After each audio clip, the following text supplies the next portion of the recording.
हम आज 21वीं सदी में ऐसे वक्त में रह रहे हैं जहां पर बहुत सारे लोगों को हम देखते हैं जो ये दावा करते हैं कि वह प्रॉफिट्स यानी भविष्यवक्ता नबी हैं। वही ऐसे लोग भी हम देख रहे हैं जो ये दावा कर चुके हैं, जो डायरेक्टली क्लियरली ये कहते हैं कि हम मसीह यीशु हैं। तो जब हम इन लोगों की गिनती को बढ़ते हुए देखते हैं जो कहते हैं कि हम भविष्यवक्ता हैं, जो कहते हैं कि हम मसीह यीशु हैं, तो हमें तुरंत ही सावधान हो जाना चाहिए और याद करना चाहिए जो बात प्रभु यीशु ने कही थी। मत्ती 7:15 में प्रभु यीशु ने खुद कहा है कि झूठे भविष्यवक्ताओं से सावधान रहो जो भेड़ों के भेष में तुम्हारे पास आते हैं परंतु अंदर से फाड़ने वाले भेड़िए हैं। झूठे भविष्यवक्ताओं से, तो सबसे पहले प्रभु यीशु ने भविष्यवक्ताओं से सावधान रहने की बात करी, फिर झूठे इन लोगों से भी जो अपने आप को यीशु कहते हैं। यस, प्रभु यीशु ने इसके बारे में भी सावधान किया था। मत्ती 24:5 में प्रभु यीशु कहते हैं क्योंकि बहुत से ऐसे होंगे जो मेरे नाम से आकर कहेंगे कि मैं मसीही हूं, जो कहेंगे कि मैं मसीही हूं और बहुतों को बहका देंगे।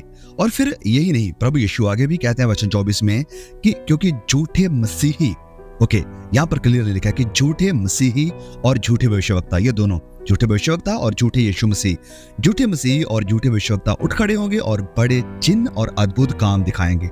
अब ये लोग बड़ी ही चालाकी से लोगों को गुमराह करेंगे, क्योंकि ये सिर्फ दावा ही नहीं करेंगे, ये सिर्फ कहेंगे ही नहीं अपनी जुबान से कि हम मसीह हैं, हम भविष्यवक्ता हैं, वरन ये अद्भुत काम दिखाएंगे, चिन्ह चमत्कार दिखाएंगे, ऐसे अचंभे काम दिखाएंगे।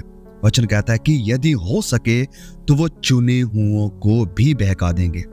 चुने हुए जो विश्वास में थे, जो चर्च जाने वाले थे, वचनों को पढ़ने वाले थे, जो चुन लिए गए थे खुदा मसीह यीशु के द्वारा, वह उनको भी गुमराह कर देंगे। अब इस वीडियो में हम कुछ ऐसी भविष्यवाणियों के बारे में बात करेंगे जो कि करी गई लेकिन वो फेल हो गई, वो पूरी नहीं हुई। फिर हम इन भेड़ियों के विषय में बात करेंगे जो फाड़ने वाले भेड़िए हैं, जिनके बारे में अभी हमने वचनों में पढ़ा, प्रभु यीशु ने सावधान रहने के लिए कहा था। फिर हम अंत में खुदावंद यीशु के वचनों को देखेंगे जिनके ऊपर हम भरोसा कर सकते हैं, जिनके ऊपर हम डिपेंड रह सकते हैं। इससे पहले कि हम आगे बढ़े तो मैं यहाँ पर कहना चाहता हूँ आप सभी मेरे भाई बहनों को, जितने भी हमारे वीडियोस को देखने वाले हैं, प्लीज जैसे कि आप लोग जानते हैं कि जो इस वक्त तापमान है, जो मौसम है, वो बहुत ही ज्यादा गर्म है, जिसके कारण काफी लोग परेशान भी हैं और कई लोग बीमार भी हो रहे हैं यानी भयानक तापमान के कारण। सो प्लीज आप अपना ख्याल रखें, अपना ध्यान रखें। जब भी बाहर निकलते हैं तो कोशिश करें कि अगर बड़ी जरूरत है तभी बाहर निकलें, और अगर निकलना भी है तो अपने सर को कवर करके बाहर जाएं। अपना बहुत सारा ध्यान रखें और आप सभी का मैं बहुत बहुत शुक्रगुजार हूं कि आप लगातार हमारे साथ जुड़े हुए हैं, लगातार सपोर्ट में हैं और लगातार आप प्रार्थनाएं करते हैं। इसके लिए आपका बहुत बहुत शुक्रिया। प्रभु आप सबको बहुत ब्लेस करे। तो चलिए वापस आते हैं प्रभु के वचनों में। सबसे पहले बात करते हैं ऐसे लोगों के बारे में, ऐसी घटनाओं के बारे में जो हम लगातार देख रहे हैं कि हमारी आंखों के सामने पूरी हो रही हैं, वो सारी बातें जो मसीह यीशु ने करी थी। जैसे प्रभु यीशु ने, हमने ऑलरेडी वचन में पढ़ा मत्ती 24:24 में कि प्रभु यीशु ने सावधान किया था कि झूठे मसीही और झूठे नबी आएंगे जो अद्भुत काम दिखाएंगे और चुने हुओं को भी हो सके तो वो गुमराह कर देंगे। और ये बातें पूरी होती हुई हम अपने आसपास देख रहे हैं। ऐसे भयानक टाइम में हैं, लोग ये कह रहे हैं कि हम यीशु हैं, हम मसीही हैं। तो पहले हम बात करते हैं इस इंसान के बारे में जो कि केन्या से है। आपने जरूर इसके बारे में जरूर ही सुना होगा, कहीं ना कहीं से जरूर देखा होगा। तो अब ये जो बंदा है ये दावा करता है कि वह मसीह यीशु का दूसरा आगमन है, यानी मसीह यीशु ने जो दूसरी बार आना था वो मैं ही हूं, मैं आ चुका हूं, मैं ही मसीह यीशु। तो अब आप ये सुनकर कहेंगे कि वाह, क्या कोई इंसान ये कैसे कह सकता है? तो यस, ये इंसान कह भी रहा है और बहुत सारे ऐसे लोग हैं जो इसके पीछे चल भी रहे हैं और इसकी बात को मान भी रहे हैं और अपनी इच्छाओं को पूरा करने के लिए, अपनी मनपसंद चीजों को पाने के लिए ये बंदा वचनों को भी तोड़ मरोड़ रहा है ताकि ये सूट कर सके अपनी उन सारी चीजों को, अपनी उन सारी गतिविधियों को जो वो कर रहा है। जैसे उदाहरण के लिए ये बंदा शादीशुदा है, इसने शादी करी है, जैसे कि हम जानते हैं कि असल यीशु ने नहीं करी थी, लेकिन इस बात को साबित करने के लिए वो वचन को तोड़ता है।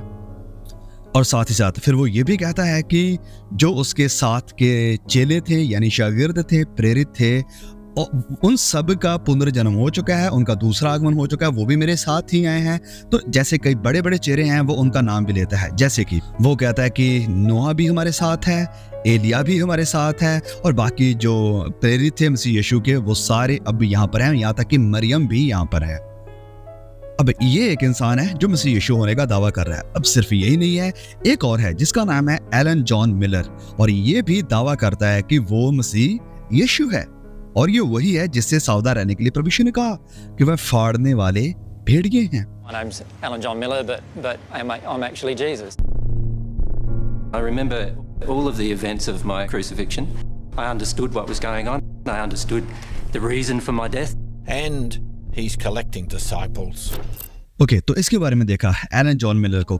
नाउ ऐसे लोग बहुत सारे हैं। अगर मैं सबकी वीडियो बनाने लगा, सबके बारे में बताने लगा तो वीडियो काफी लंबा चले जाएगा। आप लोग ऑलरेडी जानते हो, आप चेक करके सर्च करके देख भी सकते हो।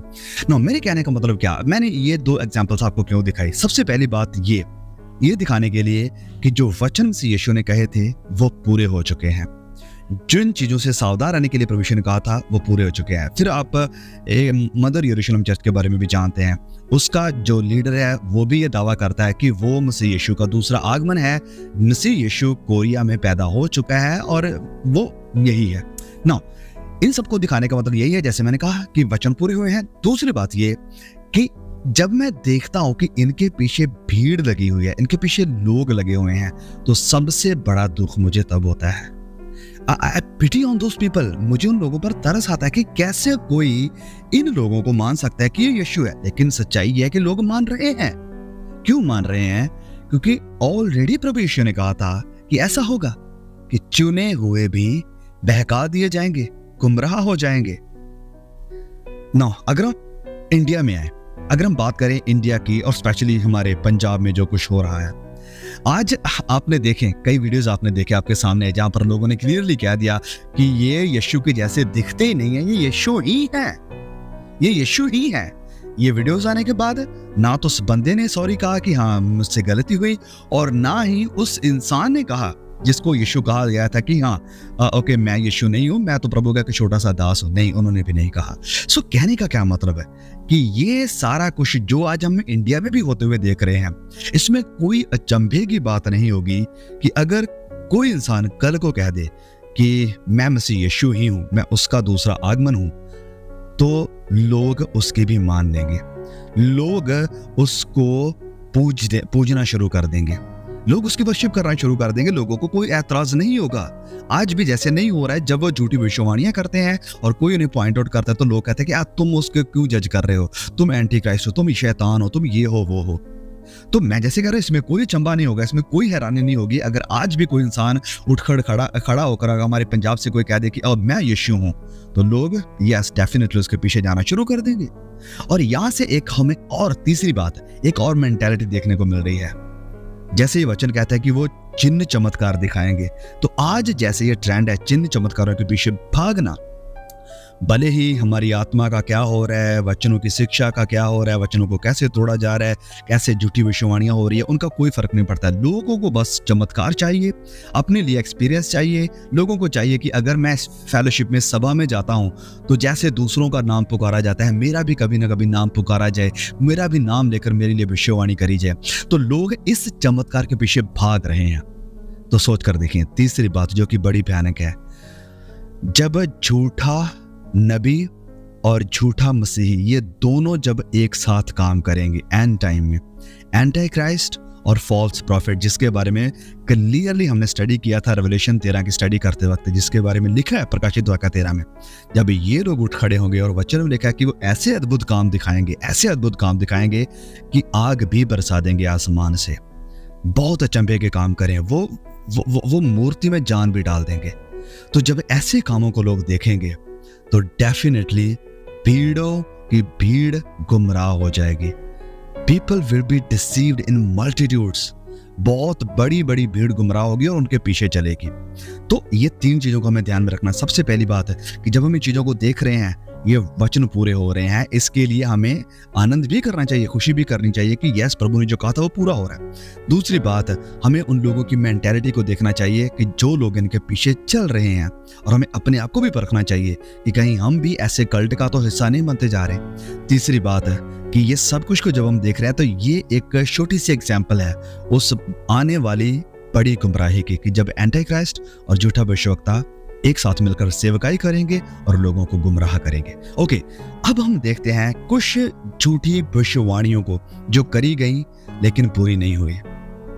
और ये एक ऐसा टॉपिक है, ऐसी बात है जिसे परमेश्वर बहुत ही सीरियसली यानी गंभीरता से लेते हैं। जब हम पढ़ते हैं मीका अध्याय 3 वचन 5 से, यहाँ पर परमेश्वर कहते हैं कि यहोवा का ये वचन है कि जो भविष्यवक्ता मेरी प्रजा को भटका देते हैं, जो नबी मेरे लोगों को, मेरी कलीसिया को भटका देते हैं, और जब उन्हें खाने को मिलता है तब शांति शांति पुकारते हैं।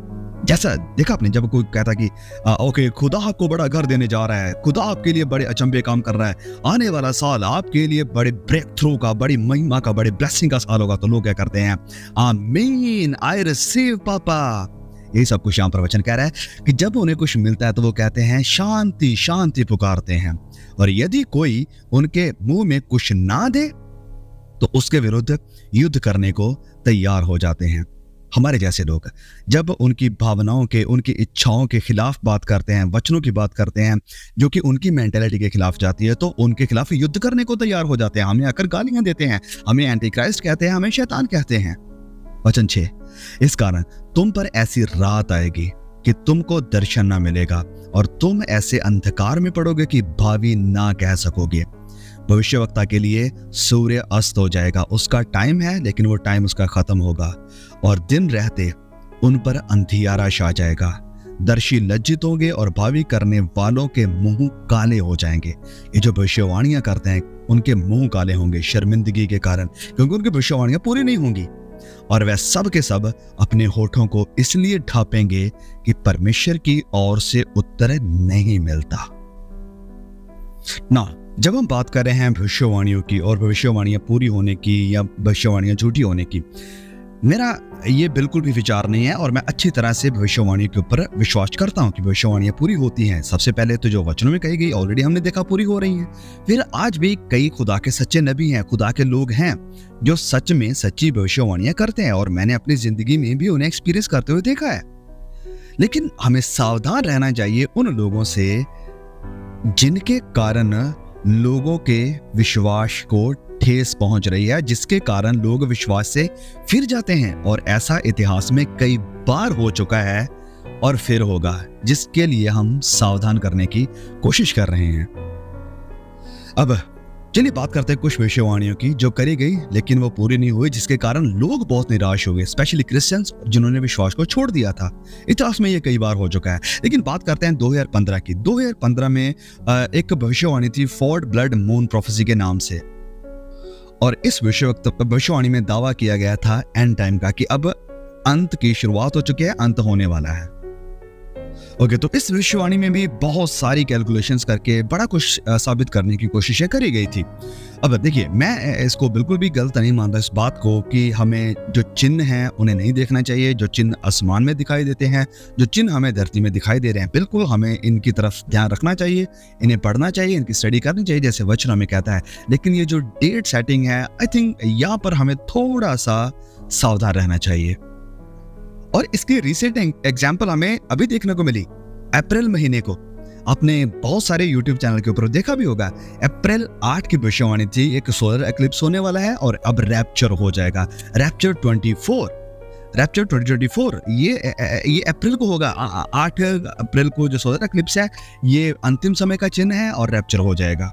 यस, और हमने देखा कि कुछ भी नहीं हुआ, और वो लोग जिन्होंने भविष्यवाणियां करी थी वो सच में शर्मिंदा थे, उनके मुंह काले हो गए थे, जैसे वचन में कहा था मीका ने। तो इसीलिए मैं कहता हूं कि ये जो डेट सेटिंग है कि इस तारीख को, इस साल को रैप्चर हो जाएगा, ये हो जाएगा, हमें इससे थोड़ा सा बचने की जरूरत है।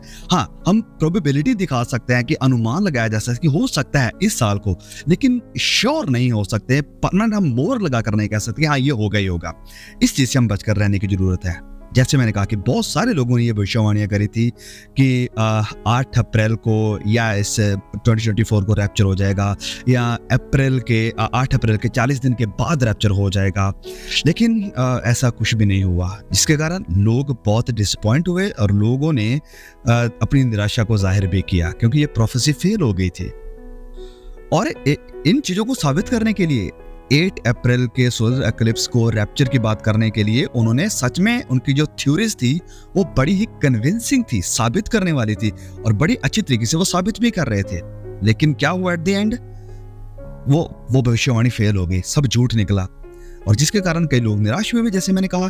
तो आगे को भी जैसे हम बात करते हैं 2030 की, 2030 की, कि इस वक्त में रैप्चर होगा या मसीह यीशु का दूसरा आगमन होगा, तो हमें वो प्रोबेबिलिटी है, वो पक्का नहीं है, वो प्रोबेबिलिटी की हो सकता है 30 को, 31 को, 32 को या 35 को या 2040 को हो, लेकिन ये पक्का नहीं है। तो हमें इस चीज से बचकर रहना है, इस चीज से सावधान रहना है, क्योंकि हम में से कोई भी डेट सेट नहीं कर सकता है। ये सच में ऐसी बात है जो लोगों को निराश करेगी। इतिहास में ये हुआ है, आगे हमें बचकर रहने की जरूरत है इन चीजों से। परमेश्वर का वचन क्या कहता है? चलिए हम वो पढ़ते हैं, 2 थिस्सलुनीकियों 2:1 से लेकर 4 तक को पढ़ेंगे। क्लियरली यहाँ पर लिखा है कि हे भाइयों, हम अपने प्रभु यीशु मसीह के आने और अपने उसके पास इकट्ठे होने के विषय में तुमसे विनती करते हैं। अपने उसके पास इकट्ठे होने के विषय, पौलुस यहाँ पर अपनी भी बात कर रहा है, यीशु का आना और हमारा उसके पास जाना। विनती ये करते हैं कि किसी आत्मा या वचन या पत्री के द्वारा, जो कि मानो हमारी ओर से है, ये समझकर कि प्रभु का दिन आ पहुंचा है 2014 में, 2015 में, या तक 2012 में, 2024 में, ये समझकर कि प्रभु का दिन आ पहुंचा है, ये समझकर कि प्रभु का दिन आ पहुंचा है। ध्यान दे, ये बात क्लियर है वचनों में।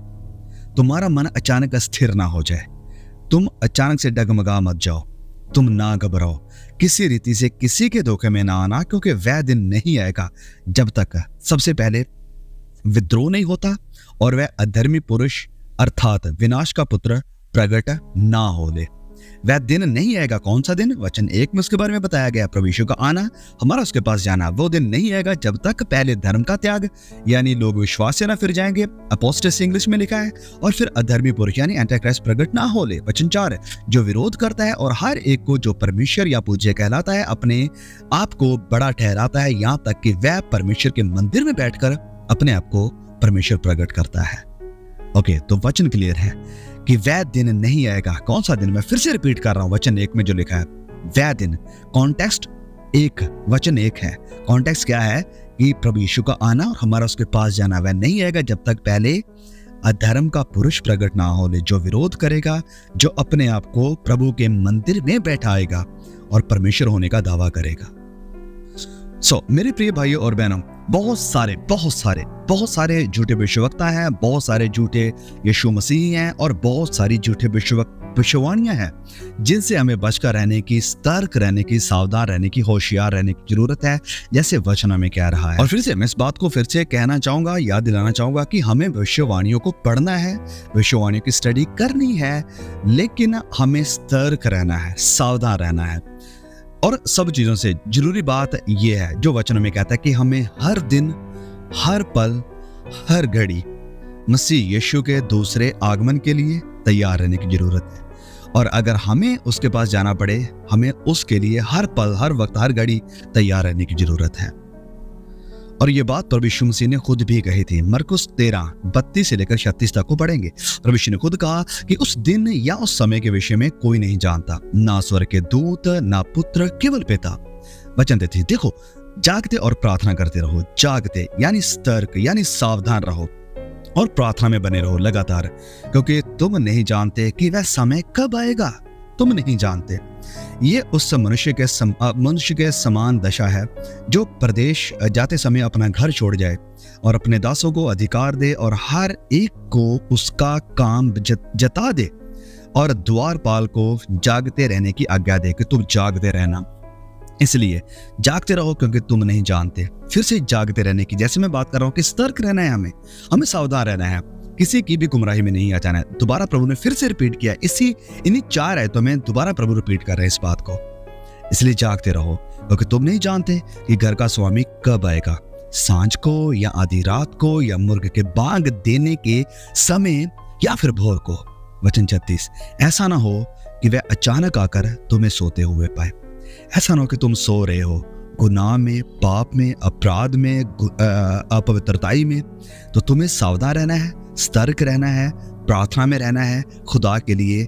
जैसे मैंने कहा, हर पल, हर वक्त, हर घड़ी तैयार रहना है कि चाहे वो पहले आ जाए या हम पहले उसके पास चले जाएं, कोई फर्क ही नहीं पड़ता है, because we are always ready for him, कि हम हर पल हमेशा उसके लिए तैयार हैं।